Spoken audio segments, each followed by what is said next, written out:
नमस्कार चंद्र प्रकाश जी, बहुत बहुत स्वागत है आपका। नमस्ते अंजू जी, नमस्कार। आपके दर्शकों को भी नमस्कार। चंद्र प्रकाश जी, ओपी शाह है जो कि सीपीपी एक संस्था चलाते हैं, उसके कर्ता धर्ता है। उन्होंने अचानक से भारत के 61 तथाकथित बुद्धिजीवियों को लेकर, और शायद 56 या 57 पाकिस्तानी तथाकथित बुद्धिजीवी हैं, उनके साथ मिलकर एक चिट्ठी लिख डाली है पीएम मोदी को भी और पाकिस्तान के तथाकथित प्रधानमंत्री को कि जो ऑपरेशन सिंदूर है इसको खत्म किया जाए, दोनों के बीच बातचीत होनी चाहिए। अचानक से ये आइडिया उनको क्यों आया और इस चिट्ठी का असली मकसद क्या है? देखिए, भारत में एक पाकिस्तान का एक स्लीपर सेल हमेशा सक्रिय रहता है। ये बात किसी से छुपी नहीं हुई है, सब जानते हैं कि एक तबका है और उनकी घुसपैठ काफी अंदर तक रहती है, राजनीतिक दलों तक रहती है, बड़े बड़े संस्थानों, विश्वविद्यालयों और संसद तक, संसद और यहाँ तक कि संसद क्या कहें, सुप्रीम कोर्ट और जो भी संस्थाएं हैं उसमें पाकिस्तान प्रेमियों का मीडिया में तो बहुत गहरे रूप में अमन की आशा, तो वो अमन की आशा ब्रिगेड जो है वो काफी गहराई तक है। तो अब उनको मन ही मन ये कुलबुलाहट, खासतौर से पहलगाम का जो हमला हुआ, लोगों को धर्म पूछकर गोलियां मारी गई 26 भारतीयों को, और उसके बाद जो पाकिस्तान का एग्रेशन, सीधे सीधे पाकिस्तान के उन ठिकानों पर बम बरसाना भारत की सेना का, उनका पूरा आतंकवादी नेटवर्क जो था वो जनता के सामने खुलकर आ जाना कि भाई वो क्या कर रहे थे वहां पर, जो गुंबद फोड़े भारत ने, भारतीय सेना ने, उनके अंदर क्या हो रहा था, कौन सी पीस एंड प्रोग्रेस की बात हो रही थी। तो ये सारा जो तमाशा है एकदम खुल के अब पाकिस्तान नंगा है। पाकिस्तान पूरी तरह से दुनिया के सामने एक्सपोज है ऑपरेशन सिंदूर के बाद, लेकिन अब कैसे उसकी मदद के लिए आगे जाया जाए। तो अभी तक तो माहौल ठीक नहीं था। बोलते तो भारत की जनता जो है उनको उनके विरुद्ध एक तरह का उनको एक प्रतिक्रिया का सामना करना पड़ता। तो एक समय लिया, एक कंफर्टेबल टाइम लिया, करीब करीब 1 साल का, और उसके बाद ये सांप जो है, हमारी आस्तीन के सांप, अब बाहर निकल के झांक रहे हैं कि इनको ये क्या कर सकते हैं जिससे उनके प्रिय देश पाकिस्तान की सहायता की जाए। तो उसके लिए एक शब्द है, डिप्लोमेटिकली अच्छा शब्द, सेफ शब्द, पीपुल टू पीपुल कॉन्टैक्ट। तो वो पीपुल टू पीपुल कॉन्टैक्ट तो हुआ था ना जब पहलगाम में कि आए थे, धर्म पूछ रहे थे, पीपुल टू पीपुल ही तो कॉन्टैक्ट था ना। वो पीपुल थे भारत के और उनके पीपुल ने पूछा कि भाई तुम्हारा नाम क्या है, जाति क्या है, धर्म क्या है, और उसके बाद गोली मार दी। तो वही people to people contact Bharat के लिए है। लेकिन ये कुछ और बताते हैं कि नहीं, पीपुल टू पीपुल कॉन्टैक्ट वो है जिसमें पाकिस्तान का कुछ और ज्यादा हित है। पाकिस्तान के हीरो हीरोइन आए, भारत में ही फिल्मों में काम करें, नाच गाना फिर से शुरू हो, और ये हमारे शाहरुख खान और आमिर खान और सलमान खान जैसों को अवसर मिले कि आईएसआई की मदद के लिए उनके लोगों को यहाँ पर एक वो बेस दें, उनके फिल्मकारों को यहाँ पर लाखों करोड़ों की कमाई करवाएं, आईपीएल की टीमों में उनको कमेंट्री करने का मौका दिया जाए। देखिए, बड़ी चुन चुन के मांगे की हैं। इसमें से जो करीब 11 मांगे हैं, 11 मांगों को अगर आप ध्यान से पढ़ें तो इन 11 मांगों में से कोई भी ऐसी मांग नहीं है जिसका संबंध सीधे तौर पर भारत के हितों से जुड़ा हुआ हो। तनाव कम किया जाए, भाई तनाव तो कम हो ही जाएगा जब आप तमाशा आपका शुरू होगा। आप तनाव तो, आपको किस तरीके का तनाव है वो आपको अच्छे तरीके से पता है। हमारी चिंता बस आतंकवाद को लेकर है। तनाव तो आतंकवाद से पैदा होता है।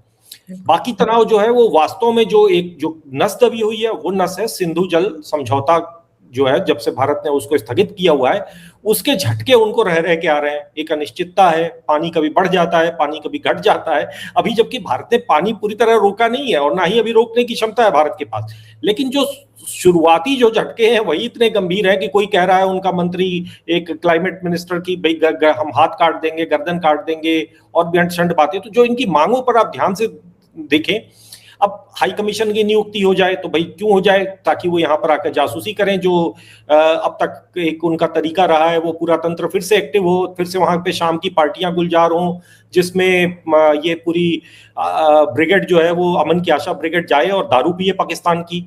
अब देखिए, इसमें इनकी भूख प्यास का भी पता चलता है कि ये 61 भारतीय, 61 वहां के 56 है। भाई पूंछ किसकी दबी हुई है? पाकिस्तान की। लेकिन भारत के जो उनका स्लीपर सेल है, भारत में उनको 61 ऐसे लोग आ गए जिनको जो उनके लिए चिट्ठी पर साइन कर रहे हैं। इसमें तो बड़े ज्यादातर तो ऐसे लोग हैं जिनके नाम पते आपको पता नहीं होंगे, मतलब उन्हें कोई जानता नहीं। आप पहले देखो, फारूक अब्दुल्ला का नाम है सर, एएस दुलत, वो जो रॉ के चीफ हुआ। 5-6 नाम है, देखिए 5-6 नाम है, फारूक अब्दुल्ला, मीरवाइज उमर, जो उन्होंने कहा था कि भाई अमेरिका और जब ईरान बात कर सकते तो हम क्यों नहीं कर सकते। अरे भाई, अमेरिका और ईरान और भारत और पाकिस्तान के बीच में चीजें क्या वही है? ये मतलब ये मीरवाइज फारूक उमर की अकल का उदाहरण है। दूसरा बात जो मणिशंकर अय्यर हो, ये लोग यूजुअल सस्पेक्ट हैं, चाहे फारूक अब्दुल्ला हो, महबूबा मुफ्ती हो, या जितने भी इस तरीके के नाम इस सूची में आपके हैं, वो ज्यादातर यूजुअल सस्पेक्ट है। लेकिन इसमें जो मनोज झा है, जो आरजेडी के, ये एक पॉलिटिकल पर्सन है, एक राजनीतिक व्यक्ति हैं। इन्होंने ठाकुर का कुआं एक कविता भी सुनाई थी संसद में। ये भारत में जातियों में बांटने के प्रोजेक्ट के एक प्रमुख हथियार है। मनोज झा जो है वो उन्होंने साइन किया है, और आज मीठी मीठी बातें कर रहे हैं, नहीं पीपुल टू पीपुल कांटेक्ट होना चाहिए, ट्रैक 2 होना चाहिए, ट्रैक 3 होना चाहिए, 4 होना चाहिए। ये प्रोफेसर मनोज झा, इनकी पार्टी आरजेडी, वो पहला प्रश्न तो ये बनता है कि क्या इनकी पार्टी आरजेडी इनके इस स्टैंड से सहमत है कि पाकिस्तान भारत के सैनिकों की हत्या करते रहे, भारतीय के नागरिकों की हत्या करती रहे, और वो जो है वो ट्रैक 2 चलाते रहे अपना, और पीपुल टू पीपुल कॉन्टैक्ट चोंच लड़ाते रहे। दूसरा जो है ये है कि भाई जो इनका गठबंधन, जब भी इंडिया गठबंधन जो तथाकथित इंडिया जो राहुल गांधी के कुशल नेतृत्व में चल रहा है, इंडी गठबंधन, तो वो जो इंडी गठबंधन है, उस गठबंधन का की भी ये औपचारिक ये सारी मांगे उस गठबंधन की भी मानी जानी चाहिए, वरना तो वही इनकी जितनी बैठकें इंडी गठबंधन की होती है उसमें सबसे ज्यादा चेहरा चमक रहा होता है वो मनोज झा का ही होता है। तो इसका मतलब सीधी बात है कि ये पूरा तंत्र जो विपक्ष का है, जो इंडी गठबंधन है, वो मनोज झा के माध्यम से वो इस पूरे अभियान में शामिल है। देखिए, अब वीजा सर्विस हो जाए तो भारत से तो कोई जा नहीं रहा है, वीजा सर्विस तो नॉर्मल होगी तो पाकिस्तान से आएंगे, यहाँ पर आके वोटर बनेंगे उनके। अब देखो ना, बांग्लादेश के साथ भारत ने 2 साल के बाद वीजा सर्विस बहाल की है, तो बांग्लादेश से कौन आएगा? क्या पता आतंकवादी हैं, वहां भी तो ऐसा ही बहुत सक्रिय है, यहाँ से भी वही आएंगे। नहीं, अभी ये शुरू करेंगे तो फिर आगे बाकी, भाई एक होता है ना कि एक टांग घुसा दो, फिर धीरे धीरे उसको चौड़ा करते जाओ, क्योंकि फिर धीरे धीरे एक सहन शक्ति बढ़ती जाती है समाज की, देश की और सबकी। तो वो एक प्रयास है, अभी एक मीठी मीठी बातें कर एक उसको एक ओपन खुलवाओ। लेकिन इसमें जो सबसे चुभने वाली बात है, वो ध्यान देने वाली भी बात है कि जो ये peace, development, connectivity and cooperation की बातें कर रहे हैं, उसमें जो सबसे मजेदार इनके जो मुद्दे हैं वो है सिंधु क्योंकि हलक सूख रहा है पाकिस्तान का गला सूख रहा है। उनको पानी इस गर्मी में समझ में आ गया कि ये तो अभी जब 5% और 7% पे हालत है, तो जिस दिन भारत ने पाकिस्तान वहां सिंधु और झेलम चिनाव का पानी जो है वो मोड़ दिया राजस्थान की तरफ, तो तब क्या होगा? तब तो पाकिस्तान की ये पूरे जो इनके इलाके हैं वो सूख जाएंगे, मतलब एक समस्या उनके लिए आएगी। ये भविष्य की चिंता उनको दिख रही है, और ये एक बात है। दूसरी जो बात है वो क्रिकेट है। क्रिकेट, उनको पता है कि क्रिकेट जो है उनके आतंकवाद का, उनके सिनेमा और क्रिकेट, ये दो जो सी है, 2C, उन पाकिस्तान को अगर भारत में आतंकवाद फैलाना है तो उनको ये 2 चाहिए। वो 2 उनको अब अगर वो नहीं है तो वो बेचैनी भारत के भी अमन की आशा ब्रिगेड को है, और पाकिस्तान को तो खैर है ही है, उनकी तो बात ही क्या करें। अब देखिए, इसमें सब बात वही आती है कि जो इसमें जो पूरी, अच्छा एक और पहलू है सिंधु के अलावा, जो आपने प्रश्न पूछा आपका कि अभी क्यों, तो अभी क्यों का जो दूसरा पहलू है वो है जो पीओके में जो प्रदर्शन हो रहे हैं। वो क्यों हो रहे हैं? महंगाई के लिए, वहां पर जो चीजों की कमी है, खाने पीने की चीजों की कमी। और आप ये समझिए कि जो रावलकोट और मीरपुर जहां पर सबसे ज्यादा प्रदर्शन हुए हैं, झेलम और नीलम नदियां उसी क्षेत्र से गुजरती हैं जो कि सिंधु की संधि में आती हैं। तो ये सारा का सारा जो है तंत्र कहीं ना कहीं, अब वहां 27 जुलाई को चुनाव भी होना है पीओके में, तो एक पीओके पर जो उनका पाकिस्तान का चंगुल है वो कमजोर ना पड़ जाए, पाकिस्तान कमजोर ना पड़ जाए, पाकिस्तान की सत्ता कमजोर ना पड़ जाए, पाकिस्तान के आतंकवादी कमजोर ना पड़ जाए, इसलिए अमन की आशा, यही इसके पीछे सब है और कुछ नहीं। ये ओपी शाह जो है, मैं इनको एक टीवी चैनल पर देख रही थी, बड़ी बड़ी बातें कर रहे थे कि मैं तो 1991 से इस काम में लगा हुआ हूं, आज तक तो कभी सफलता नहीं मिली। इन्होंने क्या कभी पहलगाम आतंकवादी हमले के बाद या फिर कश्मीर में हिंदुओं के साथ जो कुछ हुआ, नरसंहार हुआ, उनको घर से बेघर कर दिया, क्या उस सिलसिले में कभी कोई चिट्ठी पाकिस्तान के प्रधानमंत्री को लिखी कि अपने यहाँ आतंक की फैक्ट्रियां बंद करो? पहलगाम के बाद लिखी? उनको तो कोई चिट्ठी नहीं लिखी। लेकिन यहाँ पर दर्द हो रहा है पाकिस्तान के लिए सांस्कृतिक और धार्मिक आदान प्रदान। अरे उनके पास क्या संस्कृति जिसके साथ भारत आदान प्रदान करेगा? यहाँ आप आतंकवाद फैला रहे हो हमारे देश में, और हमारे देश का ही एक तबका जो है उसको सांस्कृतिक आदान प्रदान दिख रहा है।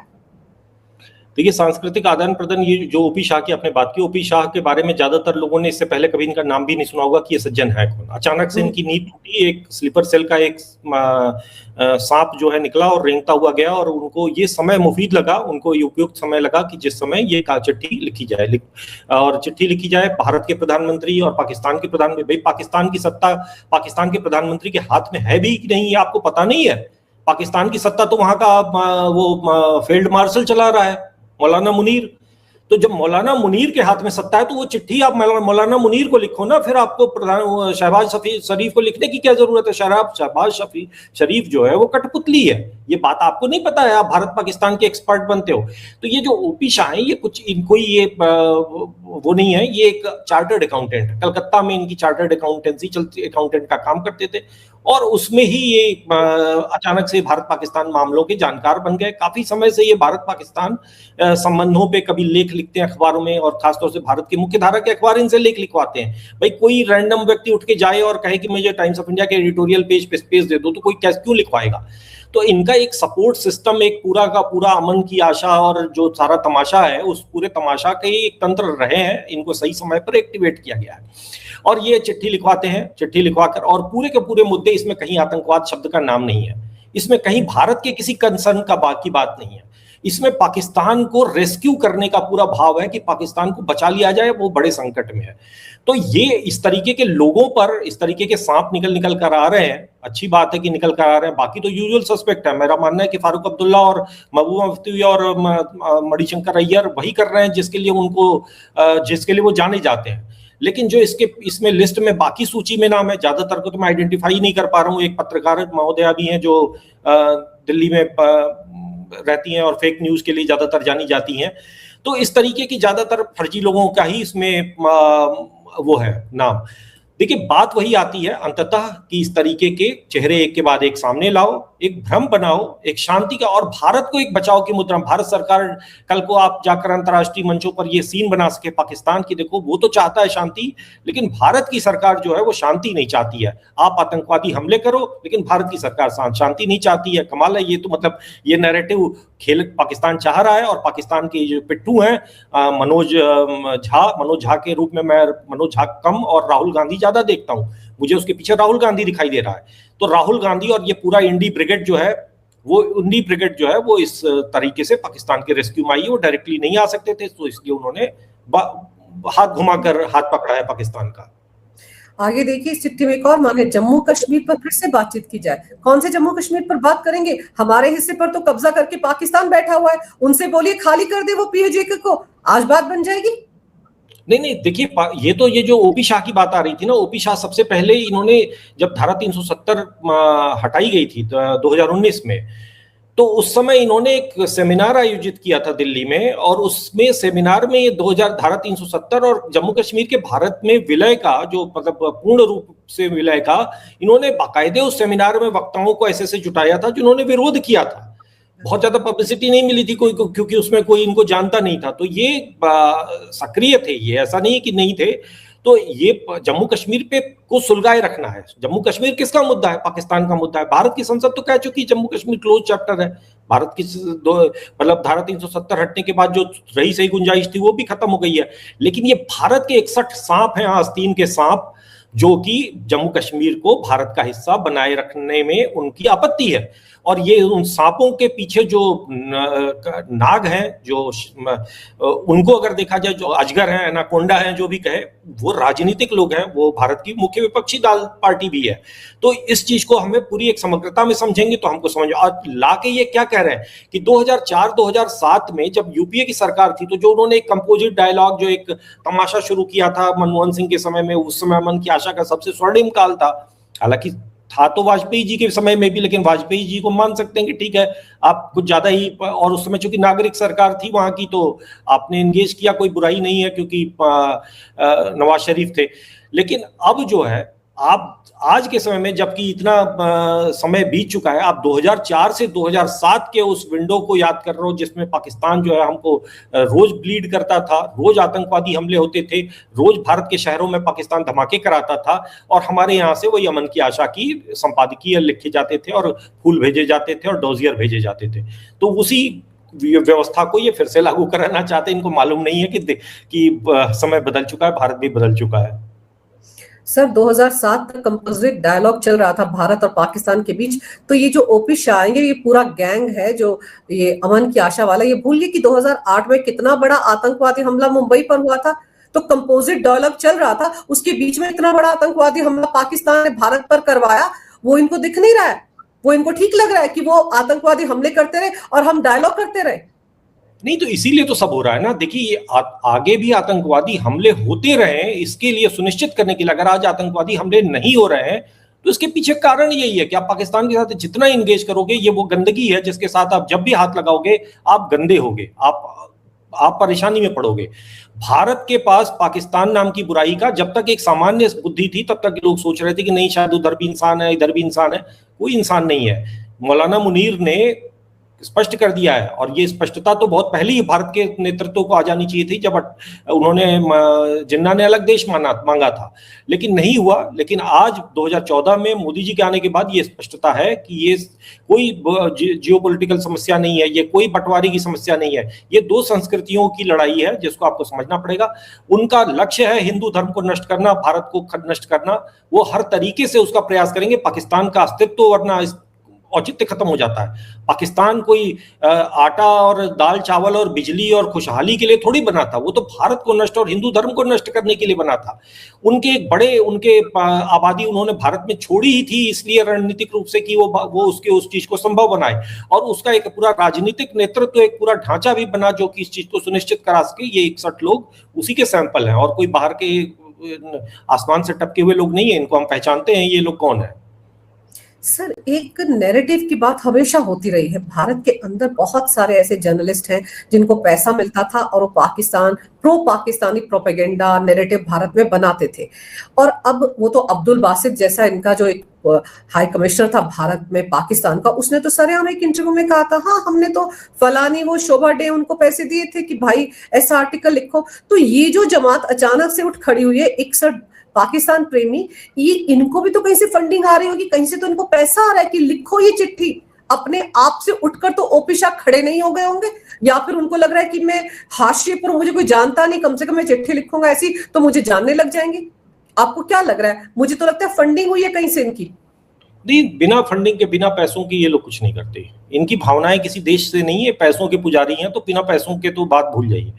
देखिए जब पाकिस्तान का दूतावास यहाँ सक्रिय रहता है तो फिर वो जो हरियाणा की लड़की जिसको इन्होंने अपना स्लीपर सेल बना लिया, ज्योति मल्होत्रा, तो ज्योति मल्होत्रा जैसे लोग और भी इस तरीके के बहुत सारे जो अभी कुछ समय पहले जो जाकर स्ट्रेटेजिक जगहों पर जाते थे और वहां पर रील बनाने के लिए फोटो खींचते थे, उसमें बहुत सारे ज्यादातर तो हिंदू नाम वाले लोग थे।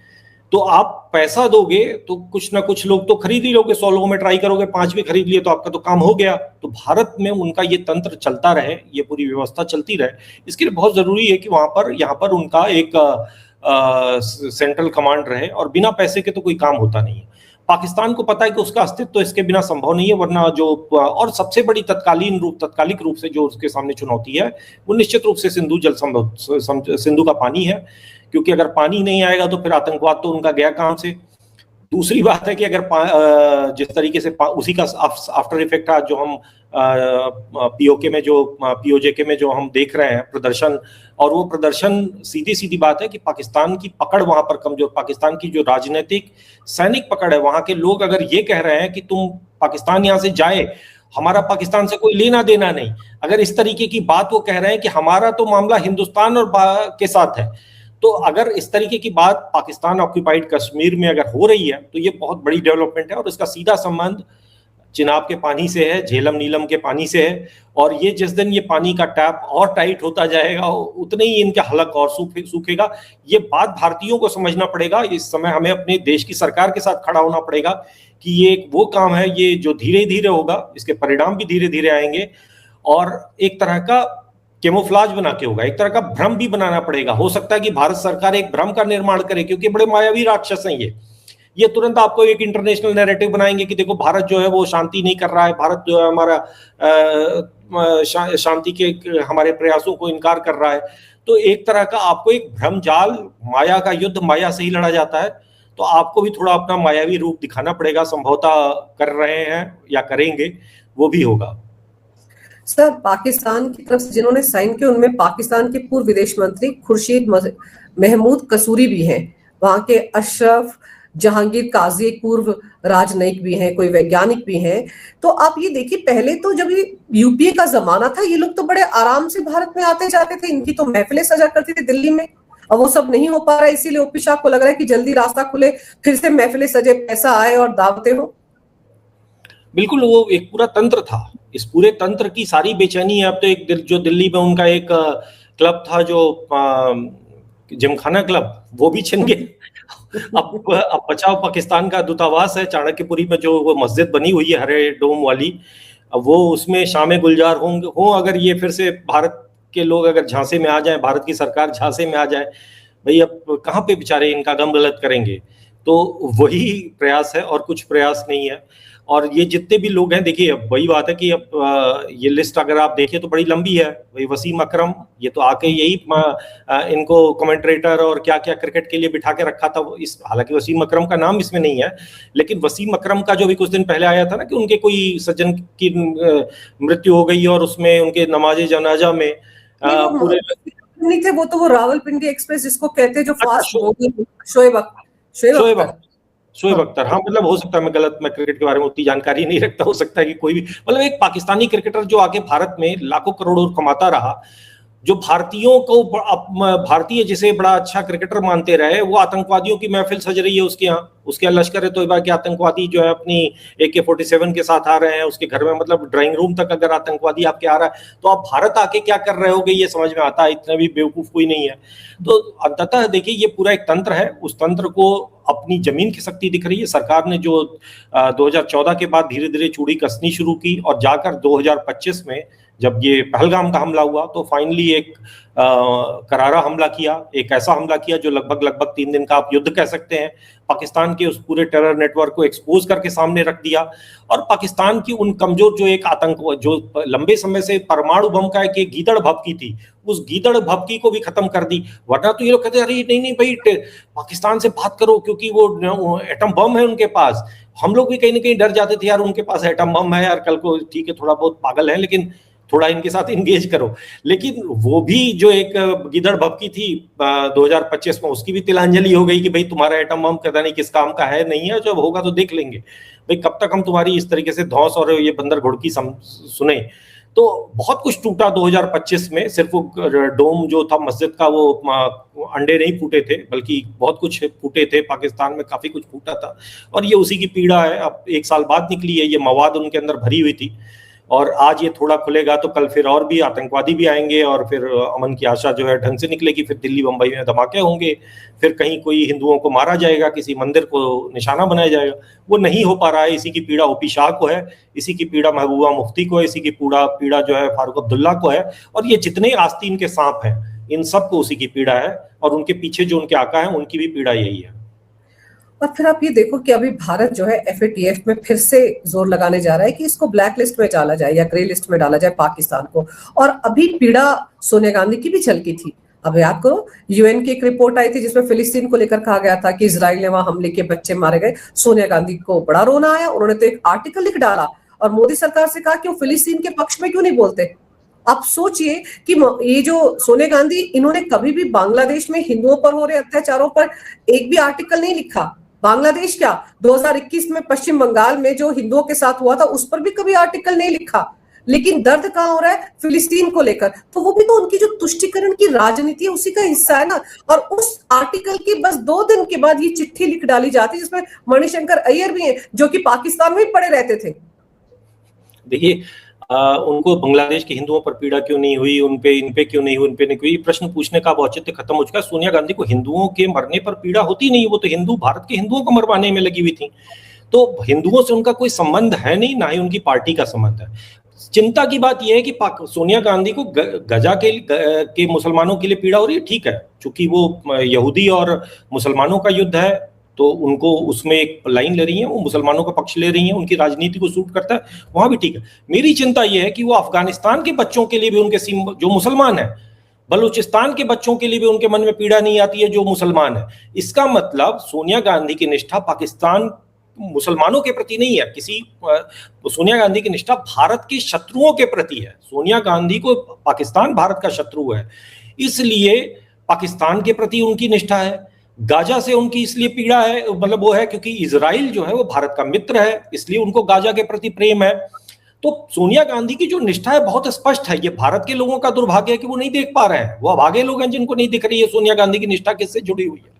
सोनिया गांधी ने जिस दिन निकोबार के लिए लेख लिखा, उनके हर मतलब वो नींद से अपनी जो शीत निद्रा है उससे जागती हैं, तो वो वही करती हैं। उनके मुंह से जो पहला शब्द फूटता है वो भारत के विरोध में होता है, भारत के खिलाफ होता है, भारत के रणनीतिक हितों के खिलाफ में होता है। तो सोनिया गांधी ने अफगानिस्तान के भी जब स्कूली बच्चे मारे गए उनके लिए भी नहीं बोला। सोनिया गांधी ने बलूचिस्तान के बच्चों और महिलाओं के लिए भी नहीं बोला जिन पर पाकिस्तान की सेना अत्याचार करती है। सोनिया गांधी खुश थी उससे, उसके प्रति सहमत थी। उनकी चुप्पी जो है उसको सहमति में गिनना चाहिए। उनके सुपुत्र जो है वो जाकर वहां पर मोरक्को में, और जब जिस समय युद्ध चल रहा था दोनों तरफ से मिसाइलें चल रही थी, वहां कौन सी खिचड़ी पकाने गए थे ये भी एक रहस्य है। तो सोनिया गांधी एक संदिग्ध महिला है और उनकी संदेह धीरे धीरे लोगों को पता ही चल रहा है, क्योंकि आप जिस तरीके की बातें आप कहते हैं उससे आप अपनी विचारधारा, अपने मन मस्तिष्क और अपनी नीतियों के बारे में बता जाते हैं। मुझे नहीं लगता कि सोनिया गांधी ने कभी भारत के लिए कभी कोई इस तरीके के विषय पर बोला हो जिससे उनकी खुशी भारत के लिए, भारत के विकास के लिए झलकती हो। और ये पिछले 12-13 साल से तो और खुलकर सामने आ गया। सोनिया गांधी तो आप उसको छुपाती भी नहीं है। तो ठीक है, अच्छी बात है, वो गाजा के लिए बोले, वो बांग्लादेश के लिए ना बोले, इसमें कोई शिकायत नहीं होनी चाहिए उनसे। लेकिन डर तो होगा ना कि FATF की लिस्ट में अगर भारत फिर से ब्लैक लिस्ट में पाकिस्तान को डालने की सोच रहा है, और ऊपर से FCRA बिल जिसको लेकर बड़ा तिल मिलाया हो अमेरिका, उस बिल में क्या कुछ होने वाला है, क्या क्या बदलाव होने, वो तो बार बार भारत सरकार बता रही है। तो उससे भी बिलबिलाहट है। तो ऐसा लगता है आपको कि इसीलिए अमेरिका किसी ना किसी तरीके से मोदी सरकार को प्रेशराइज करने की कोशिश कर रहा है, और ये चिट्ठी जो डाली गई है ये भी एक तरह से, आपने सही कहा कि दुनिया भर में नैरेटिव घड़ा जाएगा। वो जो जितने भी अखबार है, वॉल स्ट्रीट जर्नल से लेकर वॉशिंग्टन पोस्ट, अल जजीरा, ये सब कहेंगे अरे देखिए पाकिस्तान तो झुकने को तैयार है, बातचीत को तैयार है, मोदी सरकार बातचीत नहीं कर रही है। देखिए, जो FATF वाली बात है उसमें तो हमें समझना चाहिए कि पहले भी भारत ने उनको ग्रे लिस्ट में डलवाया था। बहुत ठीक है, कंगाल हुए वो, लेकिन बहुत फर्क नहीं पड़ा। वो तो चल ही रहा है एक देश के तौर पे। उसको जहां जरूरत पड़ती है, कहीं भी भीख कटोरा लेके बैठ जाना है, इतने 4 पैसे तो मिल ही जाते हैं कि देश चल रहा है। बाकी तस्करी से तेल आ रहा है, उनको कोई वो नहीं है। बाकी यहाँ वहां दलाली करते घूम रहे हैं दोनों भाई बहन। भाई जो है वो शहबाज शरीफ और मौलाना ये जो क्या नाम है, मुनीर। तो ये भिखारी का नंगा नहाएगा क्या, निचोड़ेगा क्या? FATF में डाल दो, आप यहाँ डाल दो, वहां डाल दो। सीधी बात है कि अब भारत ने उनकी नब्ज पकड़ी है, उन नब्ज पकड़कर और सही समय पे उसको दबाया है, और ये सारी तिलमिलाहट उससे संबंधित है। तो FATF वाली चीजें तो ठीक है, भारत अपना एक स्टैंड दिखा रहा है कि भाई भारत का इंटेंशन कहीं भी पाकिस्तान को छोड़ने का नहीं है। आप जितना भी ये भ्रमजाल फैला लो, भारत अपना वो काम कर रहा है और उनको इंटरनेशनली आज भी आइसोलेट कर रहा है। ये जो झूठ बोलते हैं कि नहीं नहीं वो पाकिस्तान से क्रिकेट खेल रहा है, अरे भाई अब यहाँ पर पाकिस्तान से क्रिकेट भारत नहीं खेल रहा है। जो आपके जो अंतर्राष्ट्रीय सीरीज होती हैं उसमें आप बहुत सारे और तरह के करार से बंधे रहते हो। अगर आप उससे निकलोगे तो आप ही हट जाओगे, आपको ही हटना पड़ेगा उस सीरीज से। अब भारत उतना बुली देश नहीं है ना, मतलब अमेरिका और जो बाकी देश हैं जिस तरीके से बुली करते हैं, देशों को बाहर कराते हैं। तो भारत काफी तक शक्तिशाली हुआ है, लेकिन अभी उतना भी नहीं है कि किसी को इस तरीके से करके वो एक समस्या में डाले। तो ठीक है, वो एक मिनिमम चीजें हैं जो कि भारत कर रहा है। आप वहां पर पानी ना होने से आज कभी अचानक से झेलम चिनाब में पानी बढ़ जाता है, कभी अचानक से कम हो जाता है। भारत ने रियल टाइम डेटा जो एक शेयर करने की व्यवस्था थी जो इंडस वाटर ट्रीटी में, वो भी बंद कर दिया है। रियल टाइम डेटा शेयर नहीं करते, पानी का, वेदर का, किसी भी तरह का। जो इन्होंने कांग्रेस जो इस सांपों को दूध पिलाने की जो पूरी व्यवस्था विकसित की थी 2014 तक, उसको तो करीब करीब अब छोड़ ही चुके हैं ना। तो जितना एक स्लो डेथ पे डालने वाली जो बात होती है, वो स्लो डेथ पे पाकिस्तान है। ये चाहे वो FATF के माध्यम से हो या बाकी जितने भी तरीके हों, उसमें पाकिस्तान एक स्लो डेथ की तरफ है। और उसका अंतिम जो परिणाम होगा कि वो अंदर से ही टूटेगा, और अंदर से टूटना कोई एक दिन की घटना नहीं होती है, धीरे धीरे ही टूटता। आज अगर POK में कोई नेता खड़ा हो रहा है, कह रहा है कि भाई हमारा मसला जो है हिंदुस्तान के साथ है, तुम कौन? तो ये अपने आप में एक बड़ी चीज समझी जानी चाहिए। आज पूरा बलूचिस्तान जो है वो बम बांध कर खड़ा है इनके अगेंस्ट। आज उधर अफगानिस्तान जो है पूरा का पूरा उनके वजीरिस्तान पे अलग तरीके से हमला कर रहा है। तो ठीक है, चीजें शुरू होती हैं, फिर कुछ दिन बाद होती हैं, तो हम पूरे उस कालखंड को एक चैप्टर में या एक पेज में पढ़ लेते हैं, तो उस वक्त लगता है कि ये तो बड़े छोटा घटनाक्रम है, लेकिन ये घटनाक्रम इतना छोटी नहीं है। भारत का रुख पहले से साफ है, ये टेरर और टॉक साथ साथ नहीं चल सकते। तो ओपी शाह के लिए एक सलाह है सर कि अगली बार वो सिर्फ और सिर्फ मुल्ला मुनीर को चिट्ठी लिखे कि आतंकवाद की फैक्ट्रियां बंद कर दे, और पीओजेके में जो लोगों के ऊपर अत्याचार कर रही है पाक आर्मी, वो बंद करवाए। अगर ये सब हो जाएगा ना, ओपी शाह इस काम में कामयाब हो जाएंगे ना, तो सारी समस्या का हल हो जाएगा। उनको फिर भारत सरकार को चिट्ठी लिखने की जरूरत नहीं पड़ेगी, उनको सीधे मुल्ला मुनीर को लिखना चाहिए। बिल्कुल। देखिए, अब वो उनकी हैसियत उतनी नहीं है, क्योंकि वो खुद भी एक कठपुतली हैं। उनको कहा गया, कहीं ऊपर से आदेश आया और उन्होंने कर दिया। इनको तो सिक्योरिटी एजेंसीज इनको नजर रखती होंगी, मैं मान के चल रहा हूँ। हालांकि ये भी कोई कच्ची गोलियां इन्होंने नहीं खेली हैं, क्योंकि आज के समय में बहुत आसान है, आप किसी दूसरे देश में जाकर बैठक कर लो, मिल लो, और फिर भारत में आकर वो काम करो। इस तो संभवतः इन्होंने वही काम किया है। समस्या बस ये है कि पूरा देश एकजुट होकर अगर इसके खिलाफ बोलता दिखे तो वो ज्यादा अच्छा होगा। दिक्कत क्या है कि इस लिस्ट में मनोज झा जैसे व्यक्ति का नाम भी है, और तो एक राजनीतिक व्यक्ति का नाम होना एक बड़ी चिंता की बात है। बाकी जो ये लोग हैं वो ज्यादातर इररिलेवेंट है, उनकी कोई ठीक है, आप बहुत सारे आस्तीन के सांपों, बहुत सारे घर के भेदी भारत जो है वो हमेशा से ऐतिहासिक रूप से हम पालते रहे, उनको दूध पिलाते रहे, अपने अंदर रखते हैं। अब ये जो एक पूरा तंत्र है, ये पिछले कुछ समय से जिस तरीके से कमजोर हुआ है, इसको हम मान के चलें कि उनके अंत होने की निशानी है। यही अच्छी बात है। सर, आरएसएस की तरफ से भी एक बार बीच में बातें आई हैं कि राम माधव भी कहीं बाहर जाकर बातचीत कर रहे थे पाकिस्तान के कुछ लोगों के साथ, और फिर कुछ आरएसएस के बड़े नेता हैं उनकी भी इस तरह से बयानबाजी आई। तो उसको कैसे समझा जाए? हालांकि मोदी सरकार ने उस बात को भी सिरे से नकार दिया था, जैसे इनकी चिट्ठी को कूड़ेदान में फेंका है, लेकिन ये क्या इस तरह की बातें संग करता है क्या? देखिए, ये बड़ा अनयूजुअल स्टेटमेंट था। पहली बात तो राम माधव ने तो खैर अपना खुद ही खंडन किया कि नहीं, मेरा तो ऐसा कोई वो नहीं था। वो श्रीलंका में एक कार्यक्रम में गए थे और वहां पर पाकिस्तान के भी प्रतिनिधि थे, और वहां पर जो भी हुआ उसको उन्होंने ट्रैक टू ट्रैक 1.5 टाइप का नाम करके और अखबारों मीडिया में छाप दिया। हालांकि राम माधव एक परेशान आत्मा है, क्योंकि उनको लगता है कि उनके अंदर बहुत प्रतिभा है और वो उनको ज्यादा बेटर मिलना चाहिए, लेकिन नहीं मिल रहा है, तो वो अपने आप को आज भी विदेश मंत्री भारत का समझते हैं। तो होगी प्रतिभा आपकी, होंगे आप बहुत विद्वान बुद्धिमान, लेकिन अगर आप मिसयूज हो जा रहे हैं तो ये आपकी कमी है।